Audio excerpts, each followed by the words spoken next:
Mi nombre es Rosa María Mejía Luna. Ahora en esta ocasión, en este programa, les vamos a compartir la teoría y la práctica de la psicobioenergética. Esta técnica de psicobioenergética está basada en la teoría de Freud, sobre todo en la metapsicología, donde hace la división y la conformación de la metapsicología en tres divisiones. La tópica, que comprende el inconsciente, preconsciente y consciente,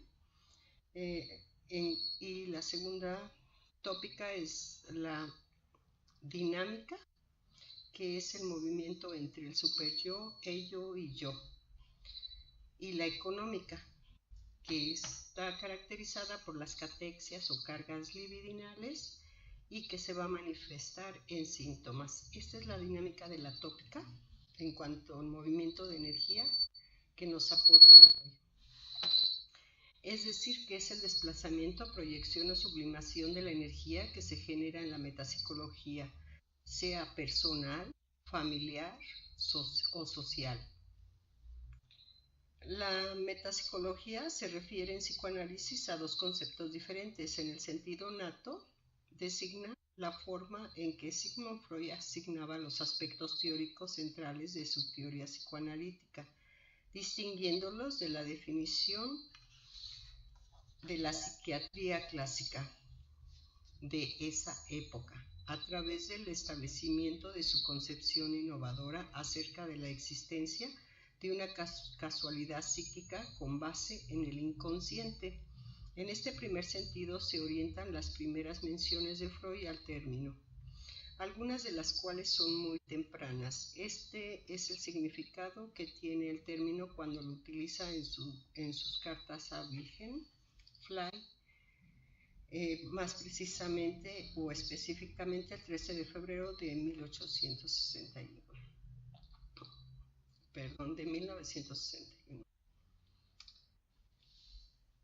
Y que luego lo amplía en 1901 en su obra Psicopatología de la vida cotidiana. En este último ensayo mayor, Freud intenta establecer que aunque la metapsicología sea el modelo formal de la dinámica del inconsciente, preconsciente, consciente, esta última se circunscribe en la primera tópica. En un sentido estricto aparece definido por primera vez de manera precisa en el inconsciente, trabajo que forma parte de una colección de escritos en 1915 en el tema de pulsiones y sus destinos, y la represión, que funge como dinámica también del inconsciente. Este trabajo se publicó con el título de Metapsicología 3. Aquí Freud describe como análisis metapsicológico una manera precisa de ver un proceso mecánico o un fenómeno psíquico considerado para su descripción el interjuego en tres aspectos, que son las fuerzas del conflicto que intervienen en la dinámica de su aparición o su desarrollo. 2. El acontecer, es decir, en sistema psíquico ocurre. Y 3. Las investiduras energéticas que ocurren a nivel de las catexias o la distribución y equilibrio de las energías pulsionales. En sí, esto es la base teórica y el movimiento que estudia el psicoanálisis en cuanto al pensamiento del ser. En su componente del cuerpo, en la psicobioenergética, tomamos a Jung y a Lacan sobre la representación psíquica en el cuerpo, que Lacan nos dice que lo real, lo imaginario y lo simbólico son términos utilizados por él como sustantivos en género neutro para señalar unos campos de dimensiones que él llama registros de lo psíquico. En el psicoanálisis de orientación lacaniana, estos tres registros se encuentran relacionados conformando una tópica. Esta tópica constituye una estructura que se puede representar ejemplarmente como elementos anudados de un modo semejante, no forzosamente idénticos. Según Lacan, estos tres registros posibilitan conjuntamente el funcionamiento psíquico, de modo que cualquier entidad, proceso de lo psíquico puede ser enfocado y analizado en sus aspectos imaginarios, reales o simbólicos. Así, por ejemplo, un proceso de pensamiento del orden simbólico involucra siempre una base o un soporte en lo real y una representación en el registro de lo imaginario, es decir, utiliza el cuerpo. El conjunto de los tres registros denominados por Jean Lacan en una fase temprana del desarrollo de esta teoría, es refiriéndonos a lo simbólico, lo imaginario y lo real, y luego en el contexto del intento de formalización de la teoría a través de las matemas que Lacan llevó a cabo a partir de 1970, la cicla es invertida, transformándose donde lo real pasa a tomar aquel lugar determinante en la estructura que en la primera tópica ocupaba lo simbólico, y a ser definido como un reto que se sustrae a toda formalización científica, por lo que se puede somatizar corporalmente. Y el tercer componente que involucra la psicobioenergética es en relación a lo espiritual, a la espiritualidad. En sí estamos descifrando el movimiento y la dinámica del pensamiento, del cuerpo y la energía de la espiritualidad, que es poner en acción tanto el pensamiento como las emociones. Y siguiendo con Lacan, dice que lo real, lo imaginario y lo simbólico son términos utilizados como sustantivos en género neutro para señalar unos campos de dimensiones que él llama registros de lo psíquico. En psicoanálisis de orientación lacaniana, estos tres registros se encuentran relacionados conformando una tópica. Esta tópica constituye una estructura que se puede representar ejemplarmente como elementos anudados de un modo semejante y no forzosamente idénticos. Según Lacan, estos tres registros posibilitan conjuntamente el funcionamiento psíquico, de modo que cualquier entidad, proceso o mecanismo de lo psíquico puede ser enfocado y analizado en sus aspectos imaginarios, reales o simbólicos. Así, por ejemplo, un proceso de pensamiento del orden simbólico involucra siempre una base o un soporte en lo real y en una representación del registro de lo imaginario.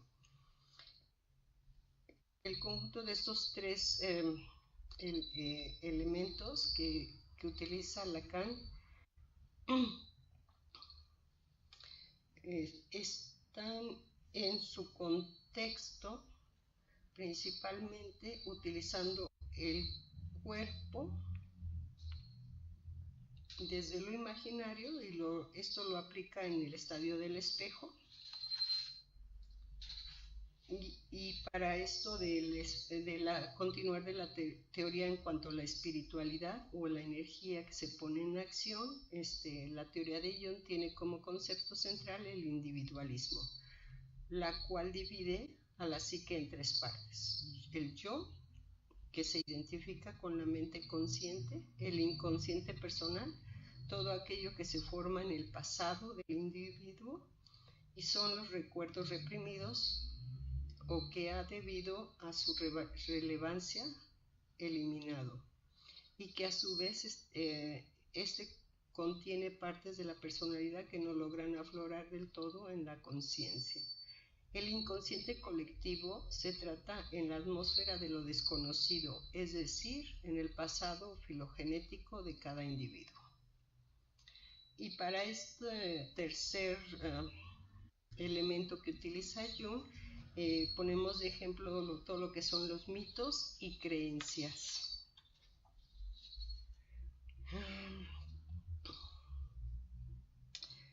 Jung tiene un escrito para hablar de estos mitos y creencias y las identificaciones en cuanto en su título El mundo interno y la sombra del ser, ya que él dice que lo que negamos nos somete y lo que aceptamos nos libera.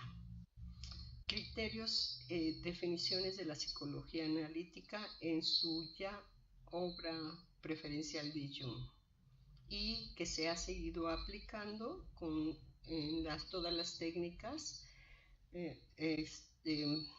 que se siguen modernizando o actualizando con la base de la teoría de Jung en cuanto a la energía que se mueve y que conocemos como espíritu u alma. Estos tres teóricos, tanto Freud, Jung y Lacan,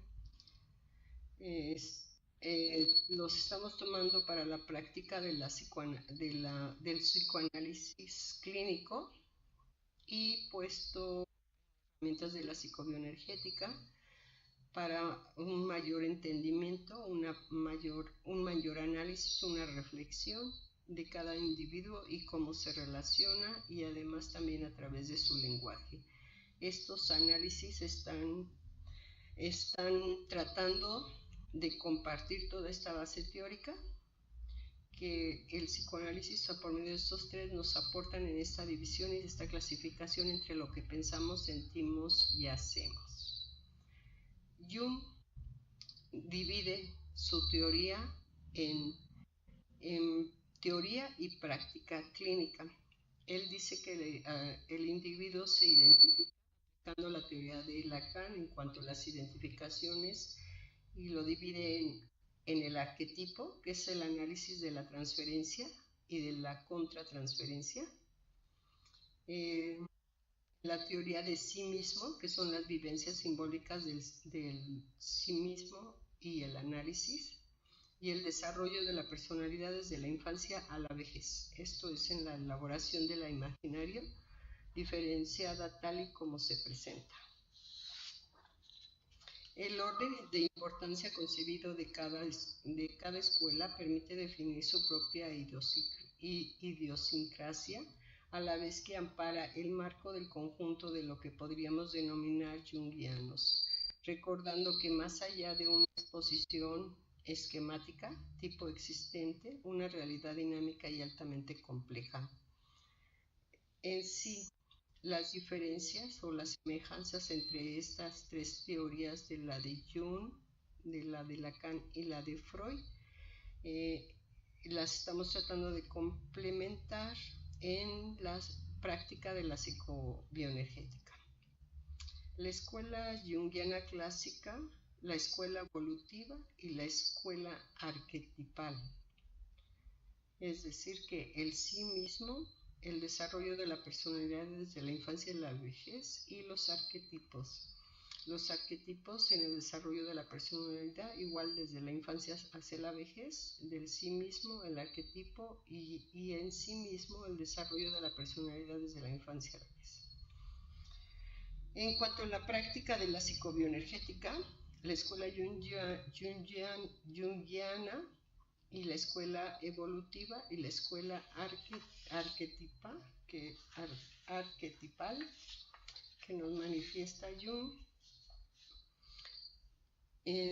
También se incluye la teoría clásica, que son las vivencias simbólicas del sí mismo, la elaboración de lo imaginario y el análisis de la transferencia o contratransferencia inicial.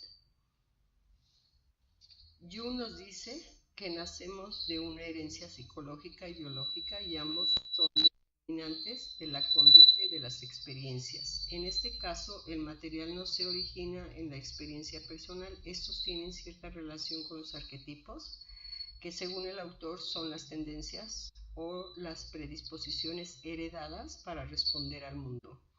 Esto se representa mediante figuras mitológicas, algunas de las cuales y las más conocidas son el niño divino, que es, según Lacan o Freud, es el ideal del yo; el doble, que es el manejo de la represión y la transformación o sublimación de las imágenes.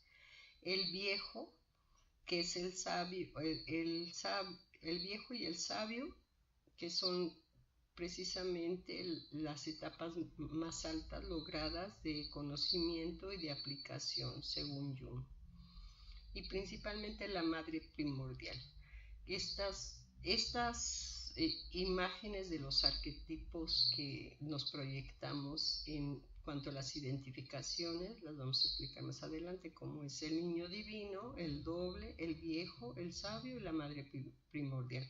Cada una de estas partes de la estructura de la personalidad son también un arquetipo. Dicha estructura se caracteriza por el yo, la persona, la sombra, el ánima, el ánimos o el ser.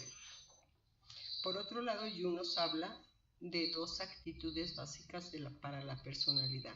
La introversión, que son las personas son guiadas hacia adentro, se preocupan más de ver cómo el mundo les afecta a ellos mismos, sintiéndose mejor solo que con un mundo interior, sintiéndose mejor solo con su mundo interior y los sentimientos propios, pero que con los del resto está siempre en conflicto. Eso lo llama Freud narcisismo. Y Lacan lo llama lo imaginario. El otro punto que maneja en cuanto a las identificaciones Jung es la extraversión. Las personas son guiadas hacia el externo y ven cómo ellos logran dar un impacto hacia el mundo, orientándose hacia las relaciones sociales, el mundo y las cosas. Esto lo llama Freud desplazamiento. Por esto, tanto la introversión como la extroversión no son puras, si bien es cierto que uno suele predominar estas conductas o estas proyecciones o estas identificaciones con el mundo exterior e interior varían dependiendo del contexto y la situación, ya que estas dos guardan relación con las funciones de pensamiento, sentimiento, sensación e intuición. Asimismo, estas últimas se encargan de establecer ciertos parámetros para la formación de nuestra personalidad. Según Jung, las personas encontramos nuestra personalidad cuando dejamos de lado nuestra careta o máscara y cuando logramos reconocer que todos tenemos un lado oscuro. Jung la llama sombra, la sombra del ser. Pero que somos mucho más que eso. Entonces, el poder afrontar todo esto, encontramos nuestra verdadera personalidad, es decir, el ser. Por ello, el ser es el equilibrio, es aquí donde logramos encontrarnos a nosotros mismos y la culminación del individualismo y la armonía con uno. La obra de Jung es un proceso de búsqueda constante, una alquimia maravillosa entre la psicología analítica, la antropología y la filosofía, donde dejarnos conceptos tan interesantes como el inconsciente colectivo, los arquetipos, la sincronicidad o la base de un legado. Un legado principalmente espiritual, donde se esconde todo un crisol de idearios. Cuando hablamos de psicólogos famosos, el primero que aparece en la mente de la mayoría de las personas es el icónico rostro de Sigmund Freud. Sin embargo, para muchos fue Carl Jung quien logró dejar una impronta mucho más profunda en el estudio de la personalidad y la psique humana. Si eres una persona con talento, no significa que hayas recibido algo, quiere decir que puedes hacer algo. Carl Jung. Cabe decir que aunque Jung trabajara en estrecha colaboración con Freud durante años, el enfoque de este último sobre la sexualidad como factor revelante detrás de la detrás de la conducta humana fue siempre una píldora difícil de tragar para los psiquiatras suizos. En la mente prodigiosa de este libre pensador fundador de la psicología analítica existen mucho más inquietudes que sobrepasan las bases teóricas en la que Freud se movía, y a pesar de ser un psicólogo clínico práctico y teórico, dedicó la mayor parte de su vida a explorar otros reinos, a dejarse envolver por la filosofía oriental y occidental, por las artes, la literatura, la astrología, la sociología e incluso la alquimia. Un legado de saberes no exentos de intereses del que deseamos compartir a continuación es el sueño de la infancia que le abrió los ojos. Jung dijo una vez que el ser humano nace 3 veces. La primera responde al nacimiento real, el físico. Y esto es lo que toma la psicobioenergética para enfocar la teoría de Freud como el cuerpo donde se van a manifestar estas energías, tanto mentales, antes de su actuación. En el segundo, acontece con el desarrollo del ego, es decir, esto es lo que maneja Lacan como lo simbólico. Esto comparativamente con el nacimiento del ego, pues se aplica la teoría de Lacan en cuanto a lo simbólico, lo imaginario y lo real, que se ve reflejado tanto en nuestro cuerpo y que donde se manifiesta nuestro inconsciente. Y el tercero es el que da forma al nacimiento de lo que él denominó como conciencia espiritual. Según Jung, este último alumbramiento nunca llegará a producirse si la persona se centra en exclusiva en el ego, en sus condicionamientos aprendidos o en esos patrones mentales rígidos y poco receptivos. El sueño es la pequeña puerta escondida en el más profundo e íntimo santuario del alma. Sin embargo, parece ser que el propio psiquiatra suizo experimentó este tercer despertar siendo niño gracias a un sueño extraño, simbólico a la vez que fascinante. Era una salida amplia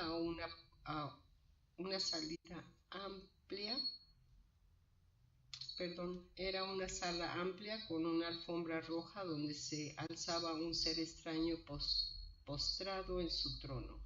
Era un monstruo con un aspecto de árbol que lucía un inmenso ojo en el centro. Vestía piel de hombre y apenas reaccionó cuando el pequeño Gustav Jung se acercaba hasta él. Sin embargo, él poco pudo escuchar la voz de su madre que le gritaba desde una fosa cercana que no se acercara, que era el comedor de hombres. Mujeres, imágenes espiritual de la conciencia. A pesar de que en un primer momento aquel sueño fue recibido más bien como una temible pesadilla, no tardó en despertarse en él un profundo interés por el mundo de lo onírico y su simbología. Y esta fue la razón por la que Jung se acercó a Freud en cuanto a la interpretación de sus sueños o el querer entender el símbolo o en sí de su propia pesadilla. Años después fue consciente de que aquel sueño fue como una llamarada, como una invitación, una invitación directa a investigar lo que más tarde se denominaría por parte de los psicoanalistas como el inconsciente. 11 señales que indican que están experimentando un despertar espiritual. Muchas cosas están cambiando en el mundo. Vivimos un tiempo de despertar espiritual y de deseo de cambiar nunca antes visto. El legado espiritual de Jung, a pesar de que el enfoque clínico en el que se trabaja Jung se basaba en una psiquiatría muy teórica. Siempre tuvo claro que no deseaba quedarse con esa visión reducida y limitada sobre el campo del conocimiento. No tardó en incorporar a sus teorías la raíz de la antropología, conceptos del arte, de la espiritualidad y de ese legado cultural donde se escondían ideas reveladoras sobre el reino del inconsciente. Jung estudió en profundidad el cristianismo, el hinduismo, el budismo, el gnosticismo, el taoísmo y otras tradiciones porque para él lo espiritual consistía en la raíz misma de la vida psíquica. Uno de sus ejes vertebradores era que para entender la mente humana también había que estudiar los productos de esta, es decir, sus producciones culturales. A su vez, defendió en múltiples ocasiones que toda experiencia espiritual era esencial para favorecer nuestro bienestar, algo en lo que Sigmund Freud no estaba de acuerdo. Jung publicó Psicología y Alquimia para demostrar cómo en muchos de nuestros sueños más comunes se esconden símbolos utilizados por los alquimistas, así como imágenes mitológicas que todos tenemos arraigadas en nuestro subconsciente. Con estas ideas, Jung reforzaba el carácter universal de su teoría del arquetipo, haciendo además una defensa de valor de la espiritualidad como herramienta para mejorar la salud psíquica del hombre moderno. Jung y el estudio de los mandalas. Jung, en su infinita pasión por estos saberes arraigados en nuestras culturas ancestrales, no tardó demasiado en descubrir los efectos psicológicos de los mandalas mientras que abordaba el estudio de la religión oriental. Según él mismo explicó en numerosas ocasiones, que el mandala responde a un diseño geométrico capaz de provocar algo repulsivo a la vez que terapéutico en nuestro interior. Toda figura con forma de círculo supone no solo una representación del cosmos, es una invitación directa a escuchar nuestro ser, a restaurar la armonía y el favorecer de un despertar o un crecimiento. Jung utilizó los mandalas con sus pacientes para favorecer en ellos la escucha de la voz interior. Era un modo de descentralizar el ego, de romper el rumor de los pensamientos obsesivos para que la persona encontrara nuevas rutas de liberación y se asombrara a un nuevo estado de conciencia. Lo que niegas te somete, lo que aceptas te transforma. Esa es la filosofía de Carl Jung. Para concluir, el legado de Carl Jung es sin duda uno de los más vastos de los en cuanto a saberes, enfoques y concepciones, a pesar de que sus contribuciones teóricas siguen muy presentes en el campo del psicoanálisis hasta el día de hoy, y no falta quien prefiere concentrarse solo en sus idearios espiritualistas. Por nuestra parte, te invitamos a conocer todo el conjunto de su trabajo sin restringir ninguna área. Sobre todo, te recomendamos leer el libro rojo de Jung, El hombre y sus símbolos o sus recuerdos, sueños y pensamientos. Son testimonios de un enfoque multidisciplinario que a un crisol de conocimiento y despertares que día a día siguen inspirando a expertos y curiosos y profanos. Aportes y limitaciones de Jung. Tuvo como limitaciones el que se haya centrado tanto en lo mitológico, ya que en la actualidad no tiene gran vigencia, pero sí tuvo un gran aporte y es muy vigente actualmente todo lo referente a las actitudes básicas de sus componentes. Teoría aplicada a la medicina prehispánica. Este es otro de los complementos que se utilizan en la técnica y la formación de psicoterapeutas en psicobioenergética. Sí, la teoría de la medicina prehispánica, ya que Jung nos aportó muchos valores sobre el mitos y creencias sobre el esoterismo. Se abre el taller de psicobioenergética en el que la técnica psicoanalítica es la confrontación con el objetivo de provocar enojo y la personalidad agresiva de los participantes, la que forma una energía negativa, la cual nos sirve para identificar los síntomas que nos afectan. Se limpia con el baño de temazcal, el cual nos permite por medio de la reflexión la reestructuración de las emociones negativas. Se cierra con un baño de flores o hierbas que nos sincroniza con la armonía universal y nos invita a un nuevo comienzo o renacimiento. Esto es la sanación sagrada prehispánica. Temazcal viene de temazcal y casa de vapor en náhuatl. En Lakota se llamaba Inipi, tienda de sudación o con incontables, son incontables los nombres que recibe el temazcal, ya que se han encontrado vestigios de su uso en muchas culturas alrededor del mundo y por supuesto en México. La forma física, la construcción varían según las tradiciones, pero todas guardan un eje común. Es la medicina prehispánica preferente de purificación de nuestros ancestrales. Hablar de temazcal, escribir sobre el temazcal me resulta sumamente complicado, pues creo que es una de esas cosas en la vida que hay que experimentar para poder entender de lo que se está hablando.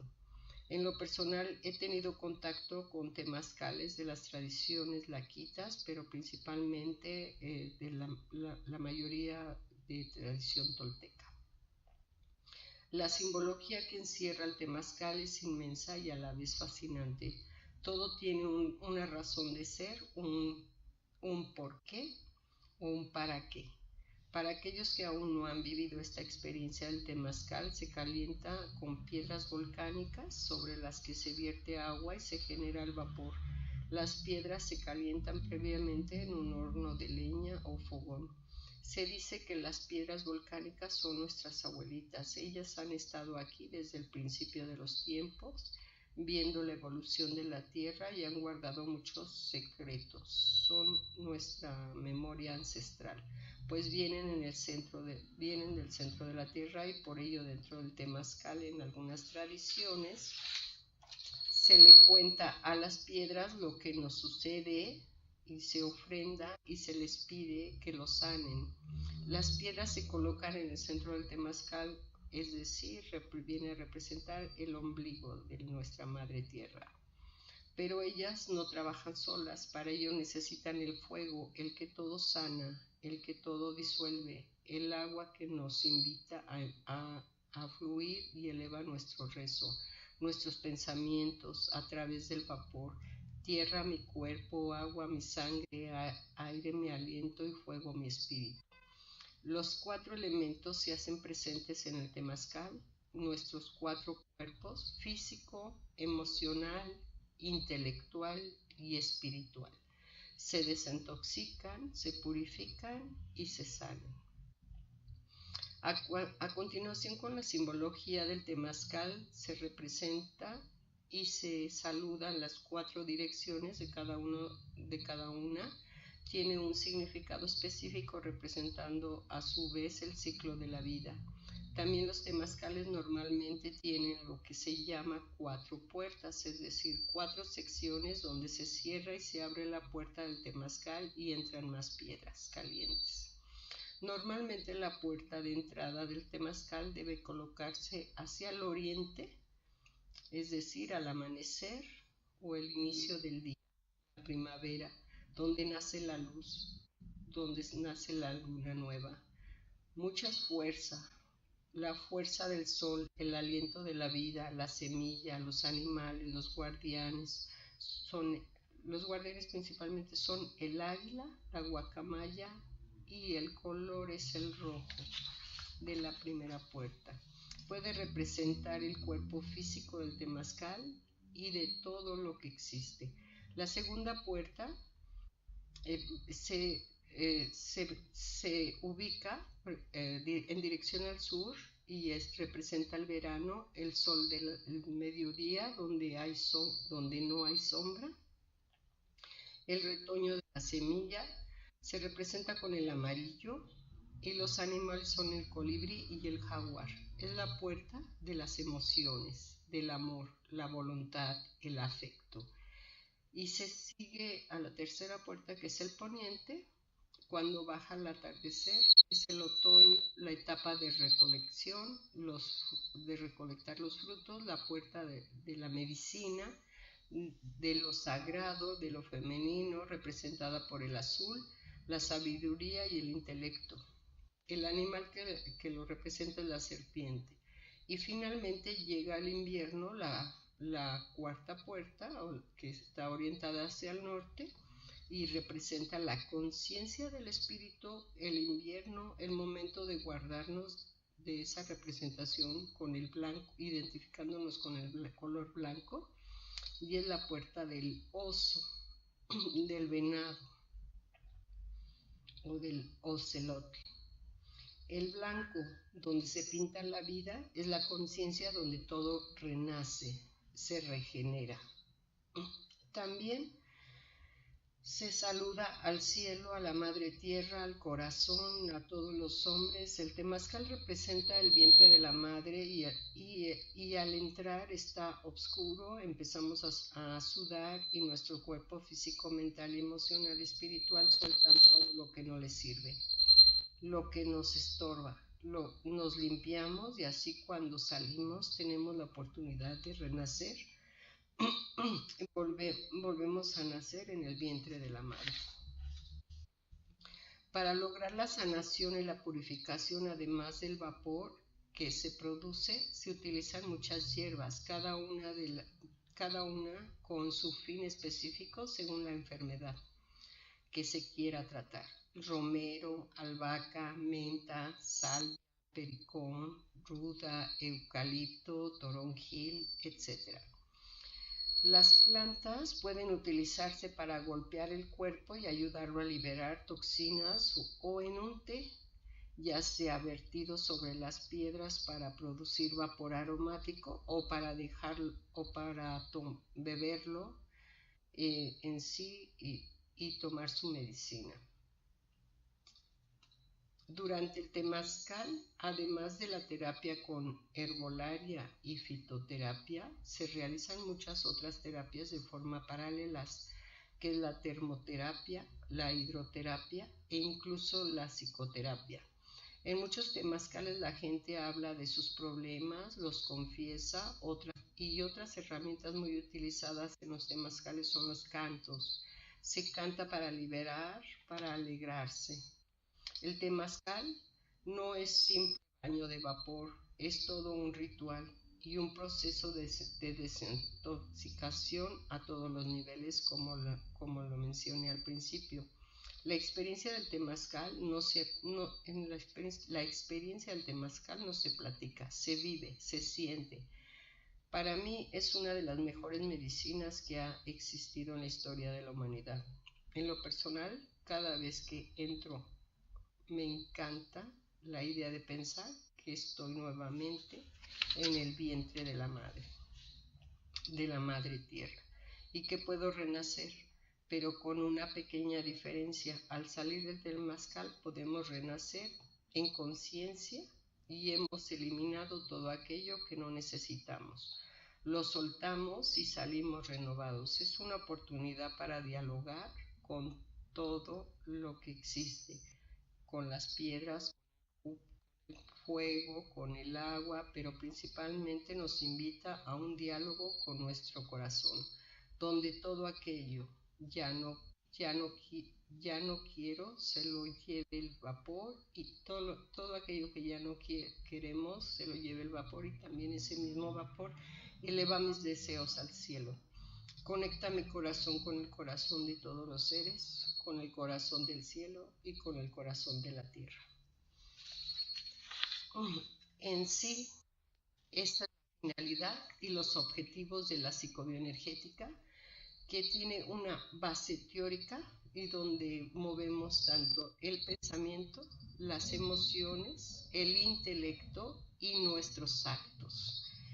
Y encontrando a través de esta técnica y a través del manejo, cuando se abre el taller vivencial, es por medio de la confrontación con la que se puede abrir y explorar lo que conforma al ser humano en el pensamiento, sentimientos y acciones. Las herramientas de la psicobioenergética están precisamente para ayudarnos a entender las causas o motivos de nuestros malestares. El objetivo de la psicobioenergética es formar personas, seres pensantes armoniosamente, en seres emocionales armoniosamente, que puedan verse reflejados a través de las acciones armoniosamente. Soy la psicoanalista Rosa María Mejía Luna, con gusto de compartir con ustedes las técnicas, la teoría y la técnica de la psicobioenergética. Hasta la próxima.